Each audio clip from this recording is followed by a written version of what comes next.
On le cultive ici, au Kenya, mais il se consomme dans les cafés les plus huppés de Berlin ou San Francisco. Le café arabica kényan est l'un des cafés africains les plus cotés et les plus demandés. Il pousse à des températures modérées sur les pentes volcaniques du mont Kenya et dans la vallée du Rift. Très fragile, la plante est sensible aux fluctuations climatiques. Celles-ci brûlent les feuilles et les rendent sensibles à des maladies comme la rouille. Pour survivre, de nombreux agriculteurs ont été contraints de laisser tomber le café pour d'autres cultures plus résistantes. Nous n'avons jamais vu autant de maladies. Avant, nous devions déjà faire avec la rouille du café, mais maintenant nous voyons tellement de maladies, certaines sont si graves qu'elles assèchent les caféières. C'est notre plus grande menace actuellement.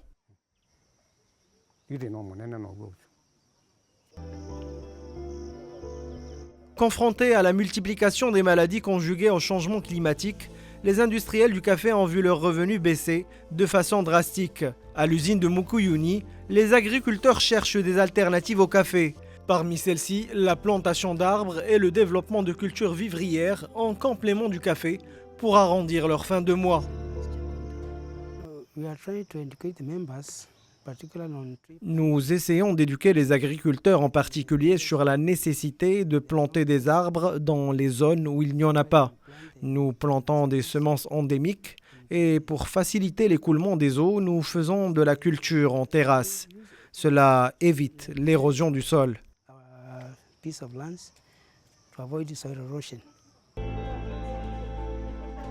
Selon l'Agence américaine de coopération internationale, le Kenya a vu son climat se réchauffer de 0,3 degrés toutes les décennies depuis 1985. À cela s'ajoutent des précipitations plus espacées et incertaines. Les agriculteurs ont également créé une coopération d'épargne et de crédit pour permettre à ses membres d'accéder aux facilités de crédit et de faire des économies. Vous savez, quand le climat est bon, la production de café est également satisfaisante. Mais là, la production a subitement baissé. En même temps, nos besoins quotidiens sont les mêmes. Alors nous nous sommes réunis pour trouver une solution durable à ces problèmes provoqués par le changement climatique. Si aujourd'hui, la majorité des caféiculteurs kenyans ont remplacé la plupart de leurs plantes par des bananiers, des macadamias et des avocatiers, d'autres ont complètement changé leur fusil d'épaule. James Ndeto est manager d'un projet qui aide les agriculteurs kenyans à se reconvertir et cela semble marcher. Il y a aussi la volaille. Les agriculteurs peuvent obtenir des poussins à un prix inférieur juste pour préserver leurs propres revenus.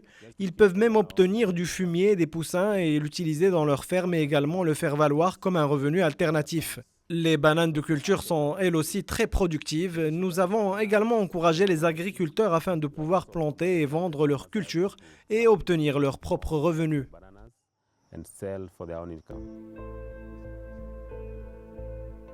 En 2017, 5 jours de tempête au Kenya ont suffi pour endommager les racines fragiles et saccager le cycle de maturation des caféières.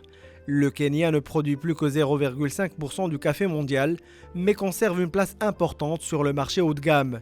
Les revenus du café ont sombré à leur plus bas niveau depuis 2005. De nombreux producteurs kenyans ne parviennent plus à couvrir leurs frais sur cette filière, où les grains sont récoltés à la main et où les commissions des intermédiaires ne cessent d'augmenter. Une situation qui a poussé plusieurs agriculteurs du Kenya, de Tanzanie et du Malawi à arrêter petit à petit de cultiver du café et se tourner vers la plantation de salades, de tomates ou vers l'apiculture.